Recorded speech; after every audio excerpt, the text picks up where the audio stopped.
les bendiga. Gracias a Dios que nos ha permitido estar en este tiempo de alabanza tan precioso, ¿verdad?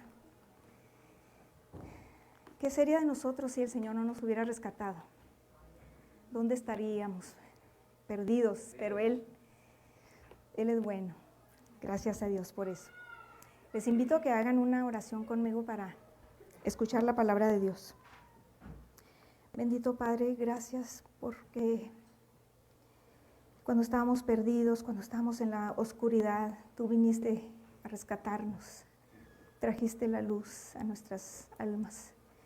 Nos soplaste vida y ahora, Señor, estamos a salvo, estamos contentos, estamos felices, porque ahora tenemos un propósito, una identidad, somos tu pueblo, somos tus hijos, tenemos una meta muy grande, estar contigo en la eternidad.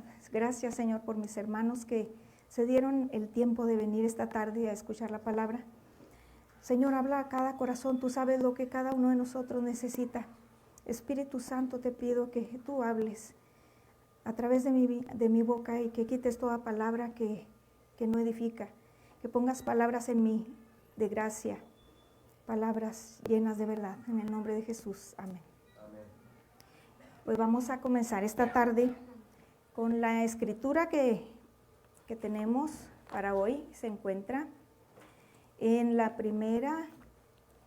segunda carta de Timoteo, segunda de Timoteo, capítulo 3. Y vamos a comenzar esta tarde diciendo que Dios quiere que vivamos en contraste con el mundo. ¿Qué quiere decir esto? En contraste, una vida que refleje lo que Dios ha hecho en nuestras vidas. Ya no podemos vivir como antes, ahora tenemos que vivir una vida diferente, en contraste con el mundo.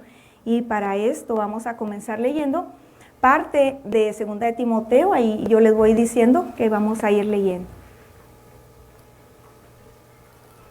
Vamos a empezar ahí en el versículo 1.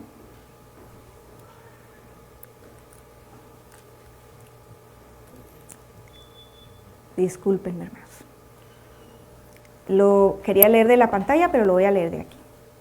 Es 2 de Timoteo, capítulo 3, donde habla de las características de la gente en los últimos días. 2 de Timoteo 3, versículo 1 al 4 y el versículo 8.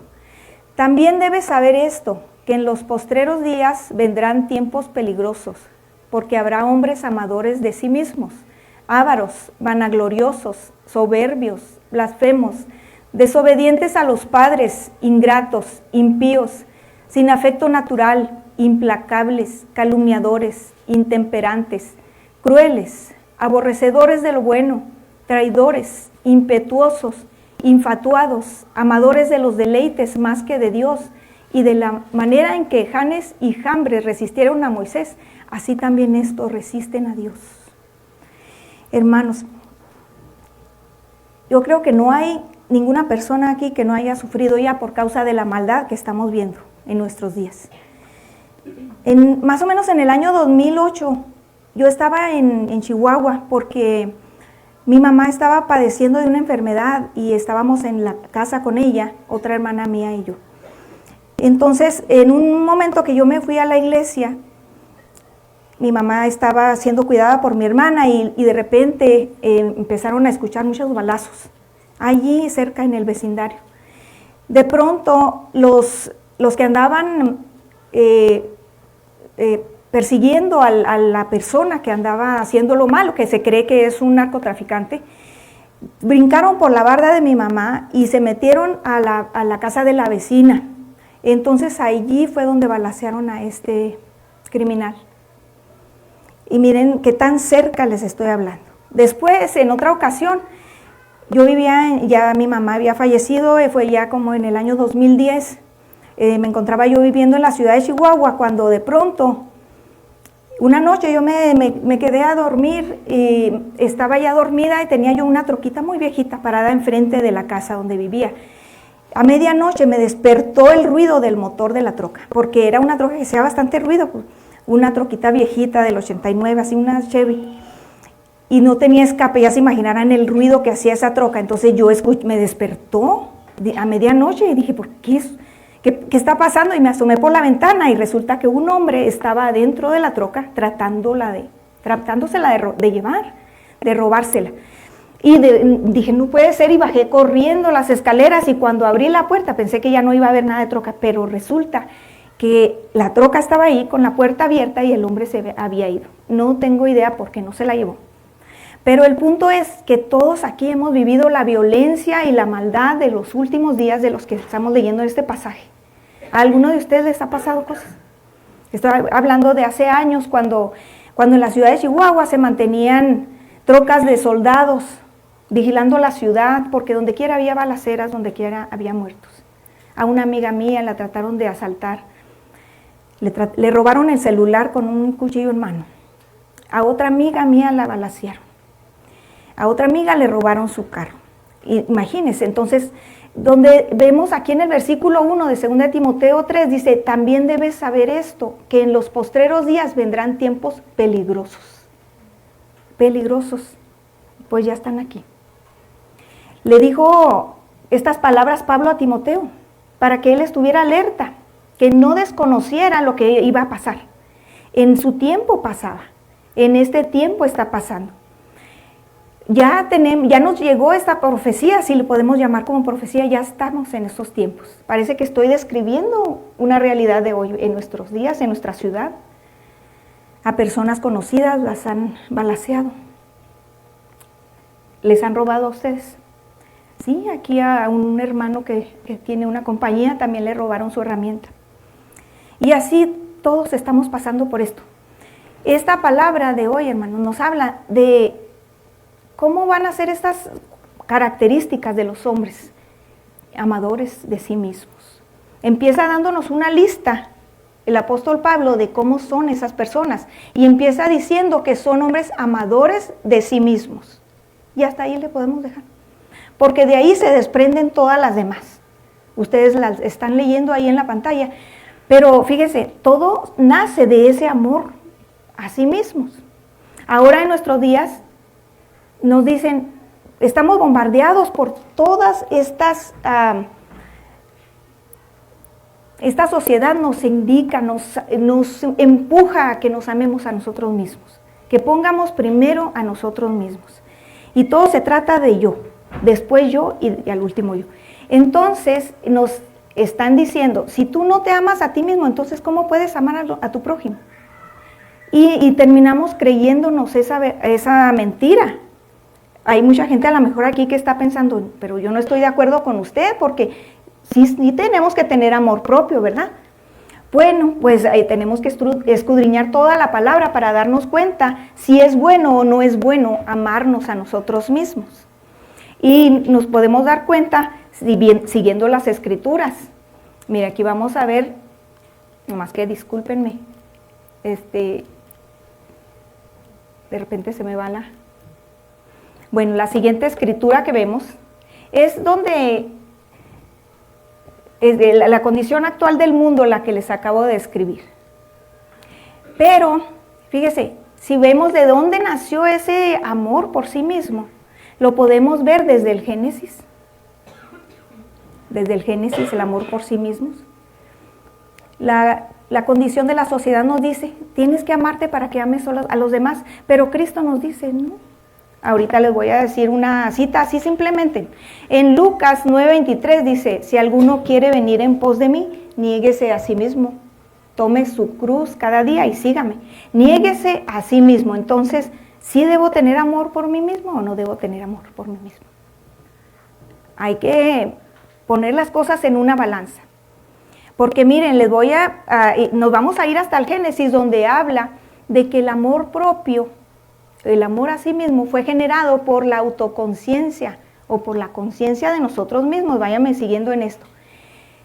¿Qué es lo que pasa? Mire, vamos a ver la historia de las dos primeras personas que habitaron sobre la tierra, que son Adán y Eva.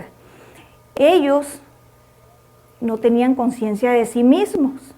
¿Por qué les digo esto? Porque si leemos Génesis 2:25, dice, y estaban ambos desnudos, Adán y su mujer, y no se avergonzaban. ¿Se han preguntado ustedes algunas cómo es que no se avergonzaban?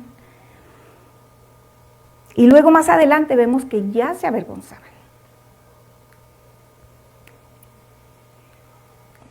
Disculpe.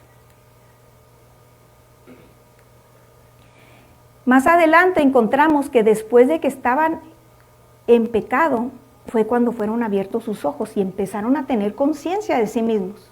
Cuando en el versículo 9 y 10 de Génesis 3, mire cómo les dice Jehová.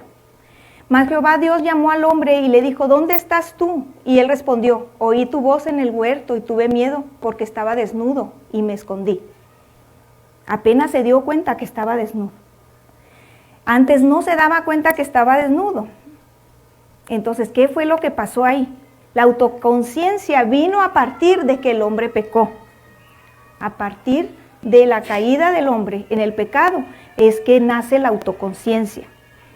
Entonces, lo que Cristo nos dice en Filipenses 2, del 3 al 4, dice que nada hagamos por contienda o por vanagloria, antes bien con humildad, estimando cada uno a los demás como superiores a él mismo, no mirando cada uno por lo suyo propio, sino cada cual también por los otros.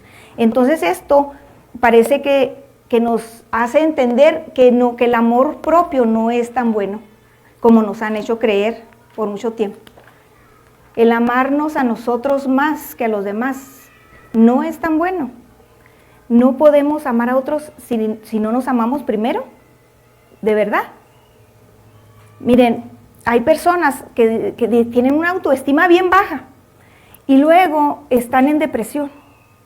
Y dicen, no, esa persona no es capaz de amar a otros porque mira en qué condición está. Tiene una conciencia muy pésima. No una conciencia, sino un amor propio. No tiene autoestima. Entonces, ¿cómo puede amar a otras personas? Pero en realidad, hermanos, si nos ponemos a pensar, esa persona es muy egoísta. Como leíamos en el capítulo 3 de Primera de Timoteo, donde decía, estas son las cualidades de los hombres en el futuro, que dice, serán amadores de sí mismos. Dígame usted si una persona en depresión no se ama a sí misma más que a los demás. De hecho, sí, porque quiere toda la atención para ella.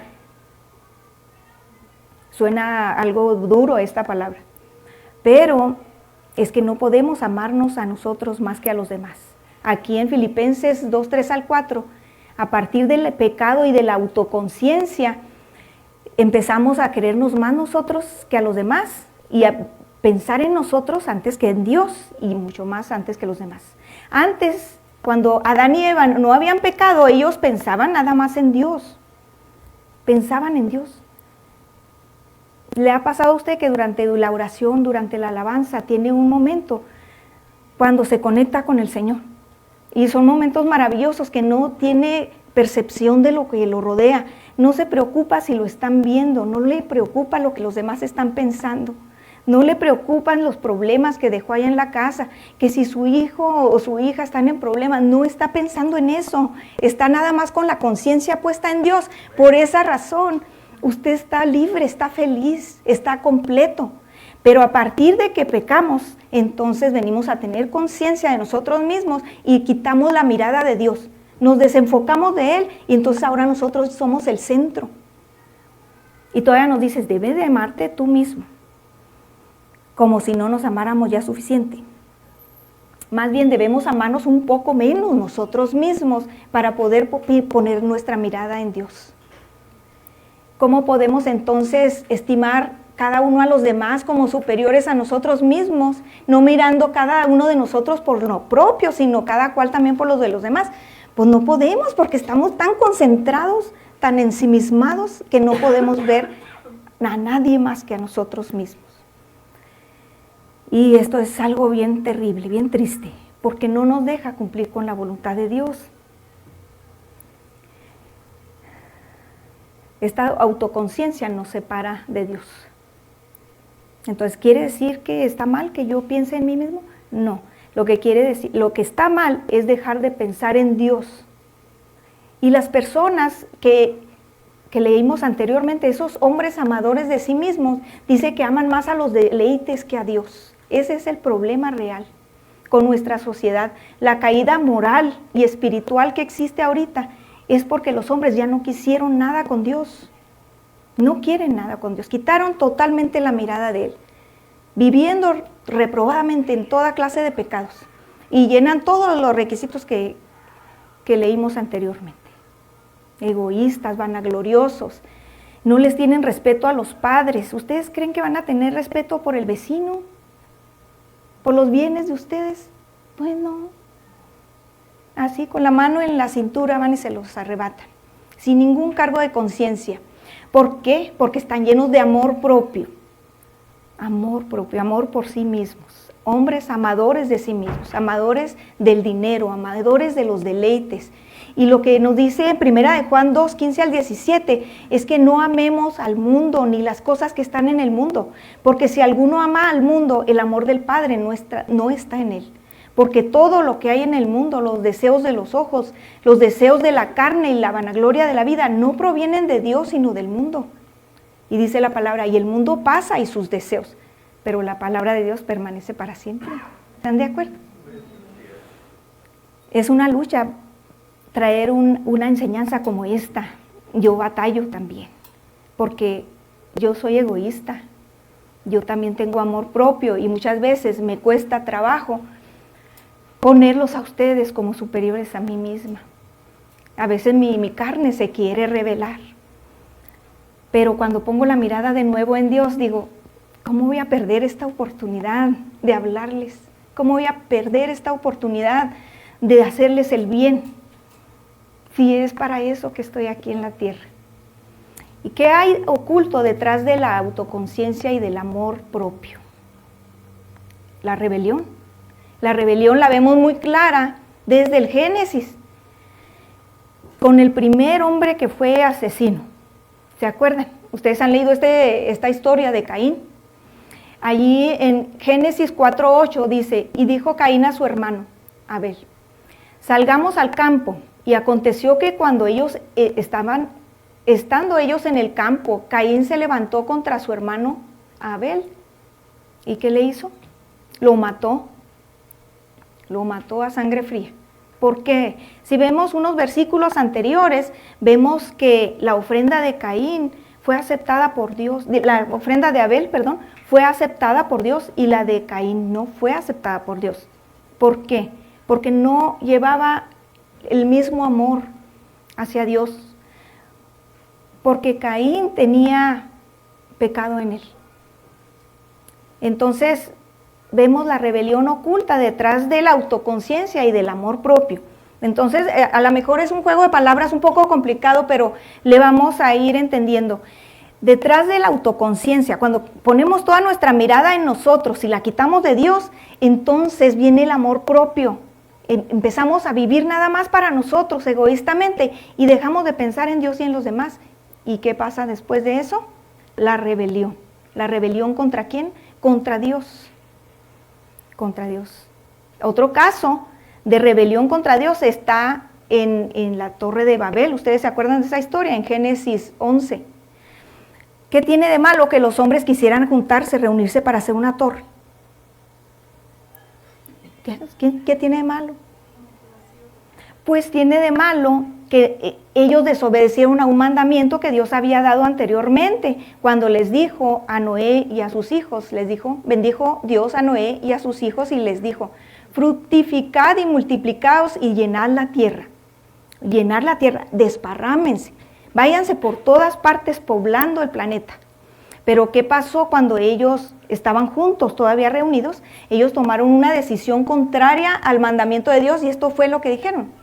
Vamos, edifiquemos una ciudad y una torre, cuya cúspide llegue al cielo y hagámonos un nombre, por si fuéramos esparcidos sobre la faz de toda la tierra. No querían irse. Ellos más bien dijeron, no nos gustó ese mandamiento de Dios, esa ordenanza de Dios no nos parece. Nosotros nos vamos a quedar aquí, nosotros vamos a construir una torre que llegue hasta el cielo y aquí nos vamos a quedar. Y así nosotros somos a veces de tercos, testarudos. Leemos la palabra de Dios, leemos en ella mandamientos de cosas que no debemos hacer y como quiera las hacemos. Esta es rebelión contra Dios. Vemos la rebelión en la Biblia en muchas partes. Si ustedes la estudian a profundidad, se van a encontrar con tantos pasajes, con tantas historias que cuentan acerca de personas que se rebelaron contra Dios. Pero no estamos ahorita exentos en esta actualidad. Ustedes recuerdan lo que pasó en junio 26 del 2015. En los 50 estados de Estados Unidos fue aprobada una ley donde se decía que está permitido por la ley que dos personas del mismo sexo contraigan matrimonio. Porque de repente ellos empezaron a promover leyes de que no existe nada más dos géneros. No existe nada más hombre y mujer, sino que dijeron existen muchos géneros. Porque el género no se define por los genitales de una persona, sino que ellos dijeron que el género se define por cómo se siente la persona, por cómo se identifica ahora. Entonces esas leyes llegaron hasta la Suprema Corte y aprobaron esas leyes en los 50 estados de este país y nosotros decimos, ¿cómo es posible? El mundo está de cabeza, no entendemos qué es lo que está pasando. Pero ellos definen la verdad por cómo se sienten, nosotros la verdad la definimos por lo que la Biblia dice. Y ahí en Génesis 1:27 está bien especificado que hay nada más dos. Y creó Dios al hombre a su imagen. A imagen de Dios lo creó, varón y hembra los creó. ¿Qué pasó con esas personas? Esas personas se decidieron a rebelarse contra Dios. ¿Por qué? Porque eran muy egoístas, por el amor propio, por la conciencia nada más enfocada en sí mismos y no enfocada en Dios. Rebelión. Entonces hay un castigo para la rebelión. Y no lo debemos nosotros desconocer. En el Salmo 2, versículos 1 al 5 dice, ¿por qué se amotinan las gentes y los pueblos piensan cosas vanas? Se levantarán los reyes de la tierra y príncipes consultarán unidos contra Jehová y contra su ungido, diciendo, rompamos sus ligaduras y echemos de nosotros sus cuerdas.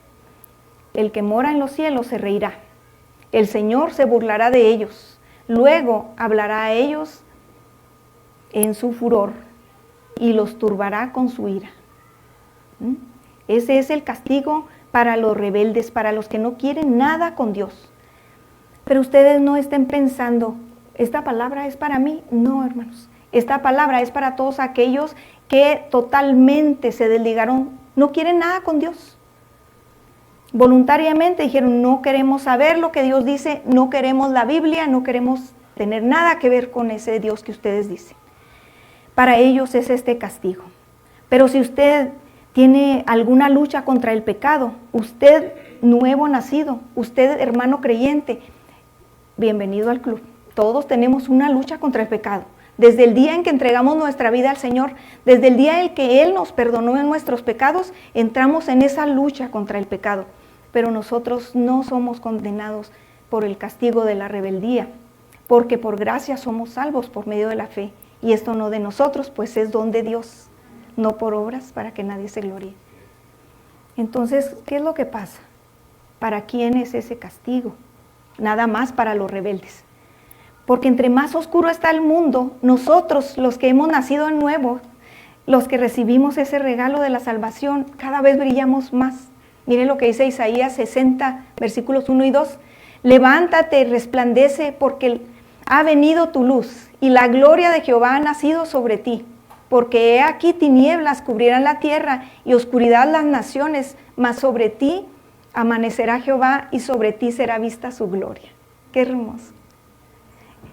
Ahí estamos nosotros, resplandeciendo en un mundo de tinieblas.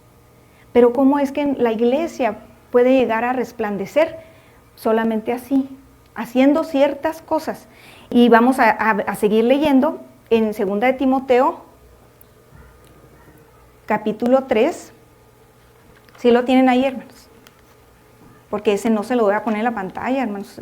No quieran que les traiga todo el trabajo ya hecho. 2 de Timoteo.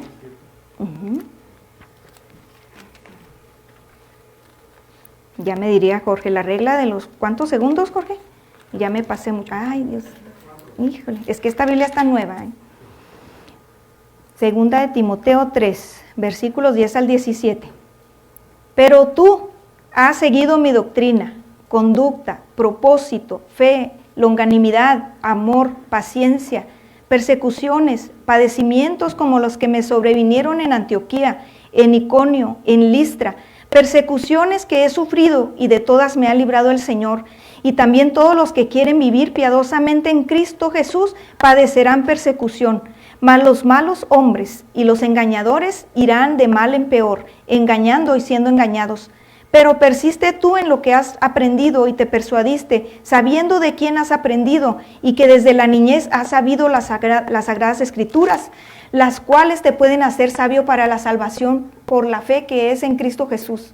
Toda la Escritura es inspirada por Dios y útil para enseñar, para redarguir, para corregir, para instruir en justicia, a fin de que el hombre de Dios sea perfecto, enteramente preparado para toda buena obra. ¿Qué debe estar haciendo la iglesia entonces? La iglesia, hermanos, debe estar en lo que dice esta Escritura, viviendo en contraste con el mundo. Cuando el apóstol Pablo le dice a Timoteo, pero tú, ¿ya? Primero le dicen en el versículo 1 al 9, le dice cómo son los que no viven en Dios, pero tú, le dice ahora, lo mismo, esta palabra es para ustedes. Ya nos dimos cuenta que la sociedad está moralmente por los suelos, que están en pecado, que están cada vez con más violencia, cada vez vamos a tener más problemas. Por eso al principio decía, también debes saber esto, que en los postreros días vendrán tiempos peligrosos. ¿No se sienten ustedes continuamente en peligro? Exactamente. Entonces así está el mundo. ¿Cómo debe estar la iglesia?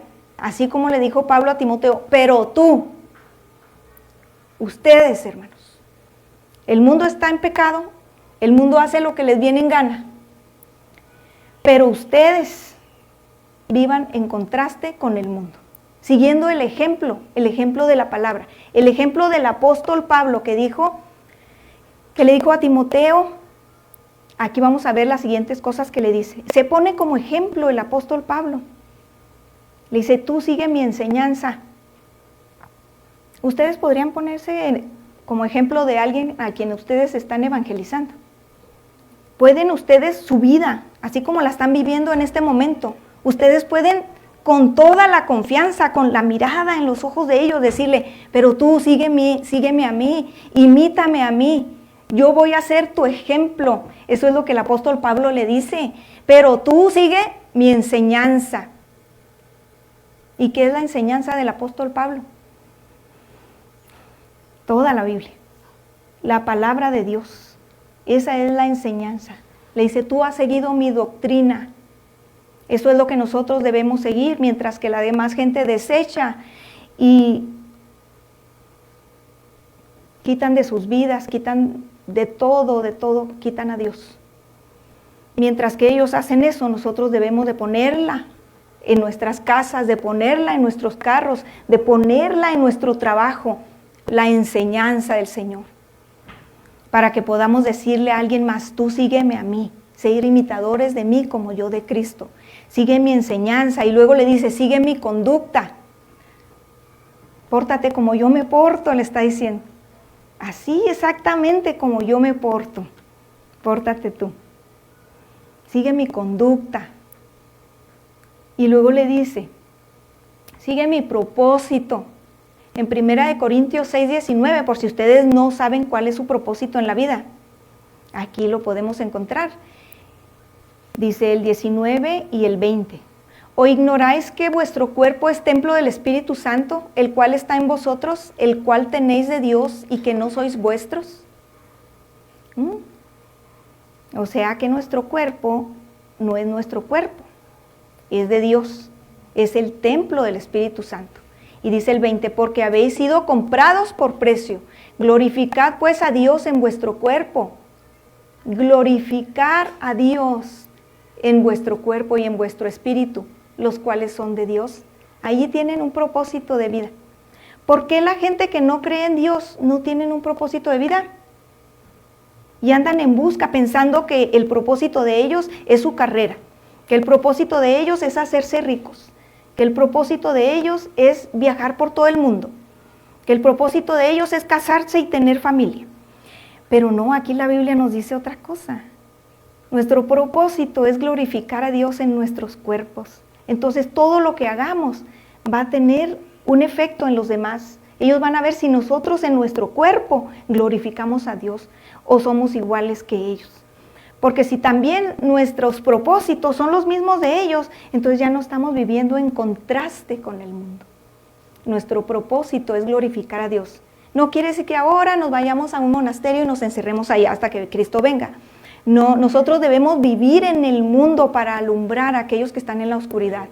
Sí tenemos derecho de pasar vacaciones, sí tenemos derecho de ser felices. No somos unos cristianos amargados que ya nos ponemos nomás hincados todo el día, dándonos golpes de pecho. No, somos felices porque tenemos un propósito de vida, ya no andamos en busca de cosas que nos llenen ese vacío que muchos tienen, que no se sacia.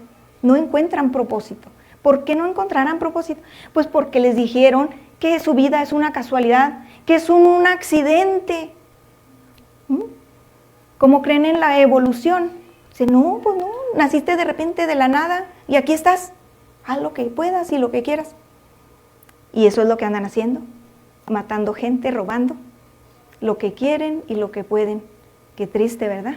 Qué propósito tan horrible tienen, que lastima a la sociedad, que nos daña tanto, que nos perjudica, que a mucha gente la tienen en pánico. ¿Han sabido personas que han padecido ataques de pánico? Sí, por la inseguridad en la que viven, porque el vecino tiene un propósito muy diferente a ellos. Entonces el propósito del apóstol Pablo debe ser el mismo propósito que el de nosotros. Estas recomendaciones se las dio a Timoteo, sí, pero no solamente a Timoteo, se las dio a toda la iglesia.